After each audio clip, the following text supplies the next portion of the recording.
Sign up today for a 7-day free trial at alerts.chartguys.com. Hey everyone, checking in on the cryptocurrency space. So we were anticipating a Bitcoin break of its tightening range either Sunday or Monday, and we got it last night. I personally did not make an entry, and I'll show you why on the shorter term time frames. And right now it's looking like a bit of a fake out. We're not getting follow through. We're back in the middle of the range. And at this point, I'm considering it like we're still in this tightening range with no clarity in either direction. So I would say the bears have played successful defense so far, with the first resistance level that broke was 10,478. And as I've been saying, there's things we need. We need volume and we need follow through. We can't just break one level. We have to break multiple levels. And if we don't break 10,900 today, which doesn't look likely, I would say that's a failure from the bulls and successful defense from the bears. So what this move looked like is something I pointed out in these videos many times, which is just not enough proof from the bulls. And it's right here. What is missing? Continuation. Again, I cannot stress enough the importance of continuation patterns in seeing follow through and putting pressure on shorts. If you are going to see a huge move with big bull volume and the majority of the move is going to take place on one 5-minute candlestick, that's great. 4% in one 5-minute candlestick breaking resistance. But look at this pullback. Look at the lack of any follow through. Anybody that went bearish after the key resistance of 10,487 resistance broke had nothing to worry about. They had to sit through about 10 minutes, and then it said, okay, we're pulling back pretty hard, and then we just had a 5-minute downtrend for hours.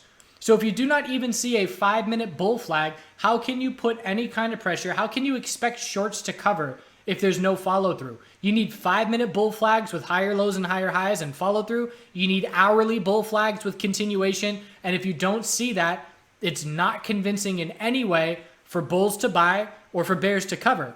So I saw this move take place. I was sitting in front of the computer and I said, that's a great move. If we see continuation, I'll be interested. If we see daily momentum shift, I'll be looking for longer term time frames consolidating, and that's when I'll look to get in. I'm not going to chase here and market buy when the move is happening on one 5-minute candlestick. Because of this, and because we've seen this play out now over the last couple months, this has played out plenty of times to be able to recognize and say, well, if we're not going to hold 5-minute exponential support and see continuation, that's just not what we're looking for. So looking at it now on the hourly time frame, again, there's your big bull move, giving it all back, and now it's more of an equilibrium on the shorter term time frame. So we're watching the high of the move. Let's try that again. The high of the move, low of the pullback, resistance, support, just a tightening range. The 4-hour time frame pulling back and holding exponential support, looking for a 4-hour higher low to form. So again, it's not game over for the bulls. It's just nothing that has me itching to get into a trade. I haven't traded cryptocurrency at this point since I scaled out of the oversold bounce. It's probably been well over a week at this point. Over a week. And I'm in no rush. I am patiently waiting for some more clarity in the short-term direction. And if anything, all this did was give more confidence to the bears for them to say, well, we broke resistance. The buying pressure on that resistance break wasn't significant. We've only broken one resistance level at this point. Pretty much if we can break 11,000 sometime in the next couple days, I'll change my tune. But the burden of proof now is on the bulls, because the bulls saw a move and they got smacked back down. And if they're going to show us anything changing from that, we're going to have to make another move back up towards resistance. So if we're going to see the bears take over, we're going to have to lose the 4-hour uptrend, and we're going to have to break 9,759, and we may trade within this range for another few days while we wait for someone to take the reins and take control. So looking at ETH is continuing to tighten up as well. We have the exponential resistance still intact, low, high, higher low, lower high, and we haven't had a break here, so no fake out or no nothing, just patiently waiting. And right now it's looking like 182.04 is short-term support and 196.66 is short-term resistance. About a 7% range, and we're right smack dab in the middle of that range. If the bulls break 196.66, they need to break 203.91 fairly shortly after in order for us to believe that they can have follow-through.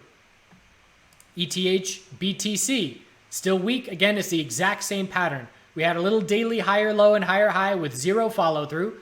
And here's your little daily higher low and higher high with zero follow through. We only broke one resistance level, and we didn't break the most clear resistance level And here we are back down towards support. So just another example of an equilibrium breaking with zero follow through and no change. Still watching these charts, the Bitcoin pairings for Ethereum and Litecoin, but bulls aren't telling me anything in terms of having me want to look for positions.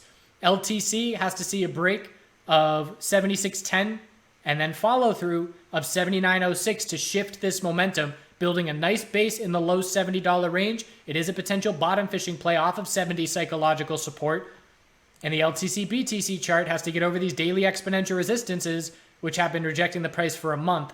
Bulls have to see a move up towards 812 in order to get my attention.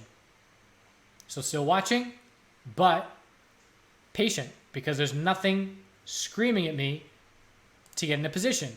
XRP, also still in the tightening range. It broke short-term resistance of 27.87 and got no follow-through. So we have the daily exponential resistance remaining. Support is down at 258, and the bulls are not proving anything in the longer-term pattern. Again, the technicals here on XRP, the fact that we have dropped to the lowest price that we've seen since consolidation from the high started, it's extremely notable, and it absolutely stands out compared to all of its major peers, mid-cap and large-cap altcoins. BNB. So BNB had a bull move that was just a daily lower high, and here we are right back down towards the lows. So still exceptionally weak at this point. So we're looking at the low of 25.57. After that, it's 24.17. And again, the fact that Binance, which led the way to the upside with Litecoin, is seeing some weakness. Litecoin is the weakest out of Bitcoin, Ethereum, and Litecoin, those three. And Binance is weak as well. Those two leaders being weak definitely is something I stick in the back of my mind and keep an eye on, because they were leaders on the way up and they are potentially going to be leaders on the way down.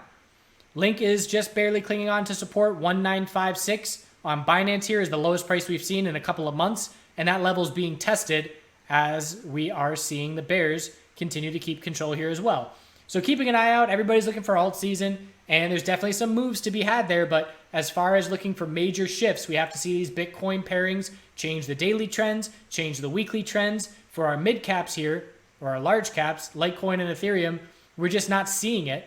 So I have no interest. And when that changes, my perspective will change. But until then, sitting on my hands, patiently waiting for clarity on the Bitcoin daily chart, and gratefully trading the market volatility that we have in miners and in other plays as well.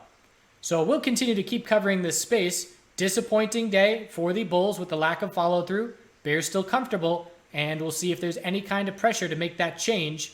If you are bearish right now, your stop level is either going to be the top of that move of 10,680 or 10,953. And again, it's just as simple as putting yourself in a bearish mindset. I don't trade the cryptocurrency space bearish because I'm on Coinbase, but I know what I would be looking for if I was a bear, and I know that the bulls are not doing much that would make me uneasy.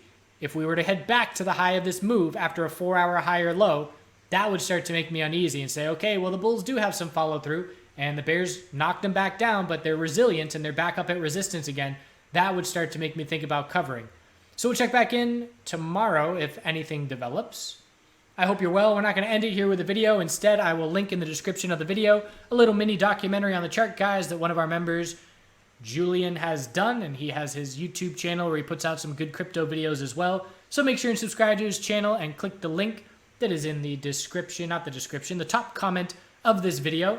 I appreciate you watching. Do good things out there, and we'll see if we get some clarity in short-term direction soon.